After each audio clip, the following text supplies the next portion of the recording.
Hello my family members. Today in this video we will solve a recent coding question that was asked in Accenture on campus 16th August 2023.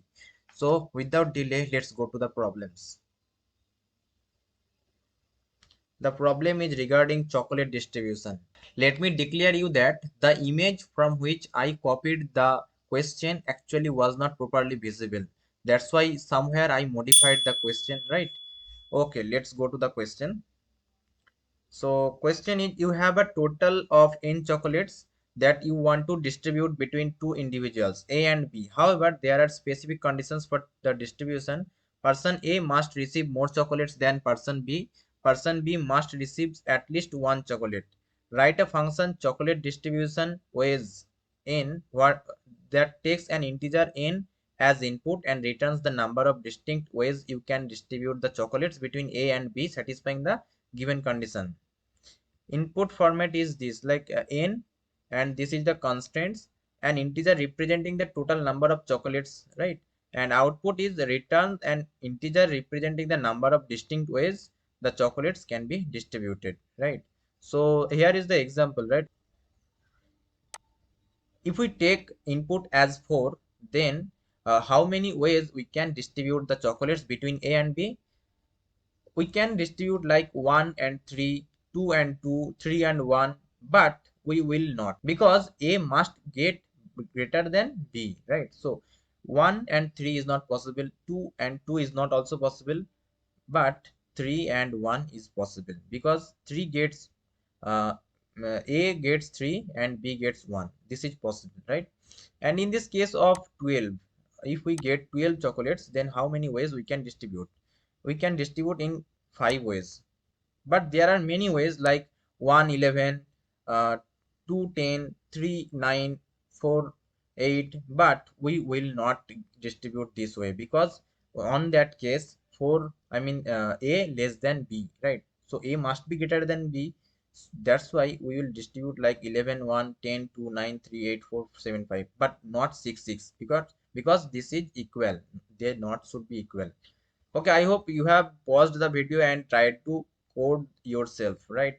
Okay, let me write the code, then I will discuss a little, right? Let's take the input, the argument. Okay, now ways is equal to initialized as 0, and for b in range 1 to n by 2 plus 1, and for a in range n by 2 to n plus 1, right?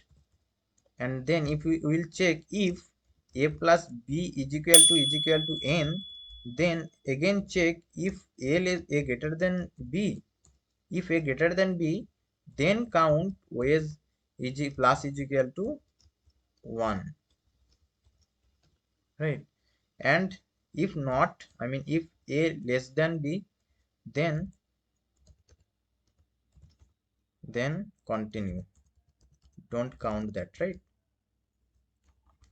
Okay, now return the quiz.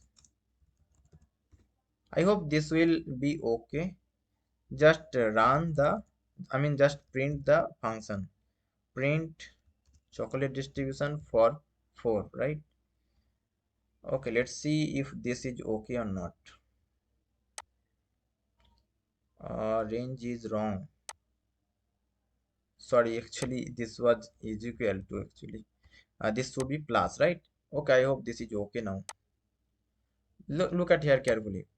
1, and if we give 12, then what will be the answer? If we give 12, then this should be 5, right? This should be 5. Okay, I hope you have got the logic.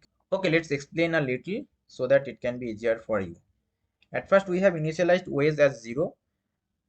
Why did we take the range for B from 1 to half? Because uh, the B should be lesser than A, right? That's why we took the minimum values, the lesser values for B, and for the higher values for A, right? That's why we did take the range as this, right?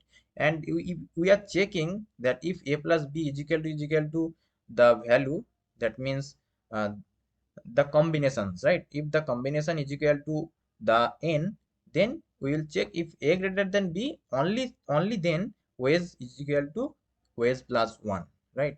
And if not, then continue to the loop, right?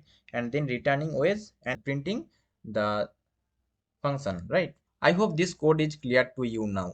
If you want more such videos, then please visit the channel and watch the playlist regarding Accenture on-campus coding questions, and please subscribe this channel. Thank you.